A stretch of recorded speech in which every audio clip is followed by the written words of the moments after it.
Tetapi kalau mereka bisa tahu, itu sebabnya begini, ibu-ibu, saya ingin jelaskan. Kira-kira ibu-ibu ini sama tanggung jawabnya dibanding dengan orang yang ada di pedalaman, yang tidak punya uang, yang miskin. Sama enggak kira-kira? Ibu bisa belajar. Ibu sudah tidak berpikir tentang makan dan minum, ya kan?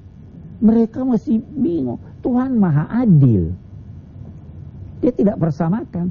Kita ini, kamu punya waktu cuma ngobrol. Ini orang cari makan.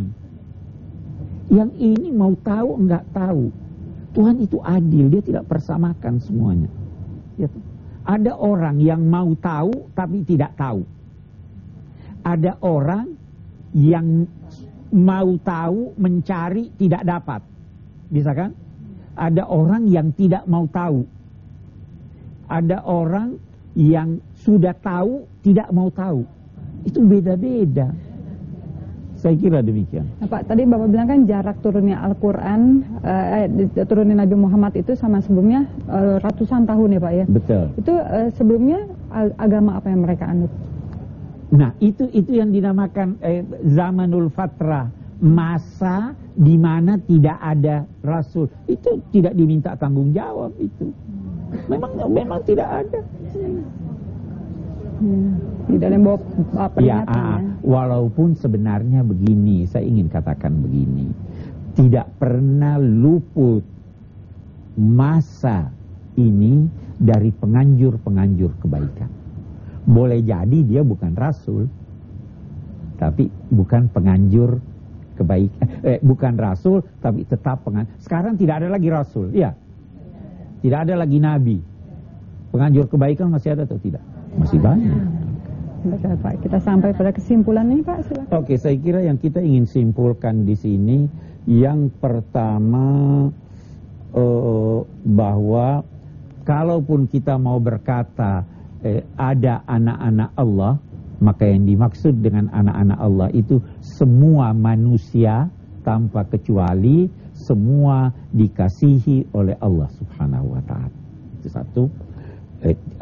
Yang kedua, bahwa Nabi Muhammad itu diutus pada masa terputusnya rasul-rasul. Itu dari satu sisi mengisyaratkan bahwa Nabi Muhammad bukan rasul pertama. Sudah ada sebelumnya. Di sisi lain itu mengisyaratkan bahwa beliau melanjutkan. Nah, yang ketiga yang kita ingin ini, bahwa kedatangan para nabi itu termasuk Nabi Muhammad adalah agar orang mengenal Tuhan, mengikuti tuntunannya, supaya jangan ada yang beralasan di hari kemudian bahwa saya tidak tahu. Orang yang benar-benar tidak tahu oleh satu dan lain hal, dia tidak akan diminta untuk mempertanggungjawabkan. Yang terakhir saya kira ini yang juga amat penting, bahwa kemerdekaan itu adalah nikmat besar dari Allah. Tetapi kemerdekaan bukan sekedar kebebasan, tetapi juga kesejahteraan hidup. Saya kira itu. Terima kasih Pak Quraisy. Terima kasih Ibu-ibu atas kehadirannya di sini.